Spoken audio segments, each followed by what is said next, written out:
किए ओडिशा पर स्वतंत्र परिचय पाई से मोर विनम्र श्रद्धांजलि जनाऊँगी। गोटे क्रीड़ाविद हिसाब से कहबी जे ओडिशा गठन कर समस्त हाथ थाए। किए भाषापी आंदोलन करे, किए देशपाई किए राज्यपाई आंदोलन करे, किए कर्मपाई आंदोलन करती। से क्रीड़ा क्षेत्र में मुझे गोटे संग्रामी क्या निजर ओडिशार परिचय निजर क्रीड़ा किपरि भारत वर्ष किपरि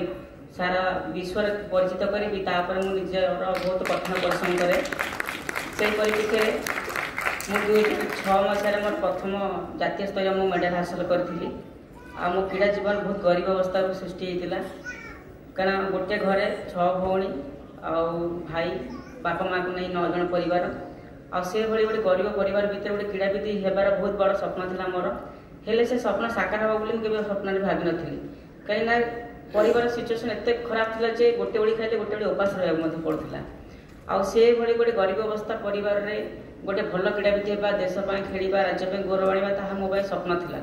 किंतु से स्वप्न को साकार करने मत अक्लांत परिश्रम करा पड़ता। अनेक बाधा विघ्न आसी अनेक कष्ट आसी मो जीवन में किंतु मुझे संघर्ष करी पिला बेले गरीबी को सामना करी खेल जगत में अनेक संघर्ष करी से खेल ही आज मत गोटे निजर परिचय देती निजर सम्मान बढ़े खाली मोर नुहे मो बापा माँ मो ग्रामांचल मो ओडिशार मो भारत समस्त गौरव कर क्रीड़ा क्षेत्र में पाखापाखि 1500 मेडल अर्जन करी मो क्रीड़ा जीवन में। से अनेक सम्मानजनक पुरस्कार पाई जमीक महामहिम राष्ट्रपति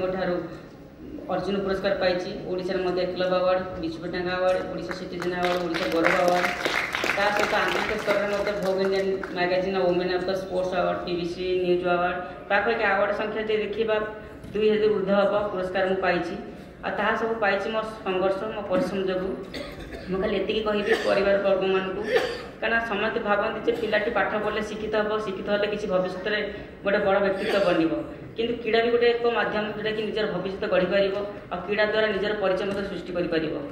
जो क्रीड़ा आज मत निजर गोटे परिचय दे पार्टी दिन था क्रीड़ा को लोक मैंने बुझी पार ना जानी पार ना जदि पिलाने खेलने चाहूले पढ़िया जाते निजर बापा माँ आकट करुले पढ़िया छाड़ू ना कि आज दिन में उल्टी जाइए। आज क्रीड़ा निजर भविष्य समस्त गढ़ी पार कहीं राज्य सरकार हूँ केंद्र सरकार समस्त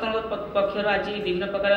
योजना तैयारी पिलाମାନଙ୍କୁ किपरि सुविधा देई हबो क्रीड़ा जगत केमती आहुरी उन्नत धरण करहब से परिप्रेक्षी में राज्य स्तर आरंभ कर आंतरिक स्तर में जहाँ जहाँ सुविधा दरकार सब सरकार बहन कर क्रीडार भित्तिभूमि स्थापना करने सहित विभिन्न आंतरिक क्रीडार महाकुंभ आयोजन कर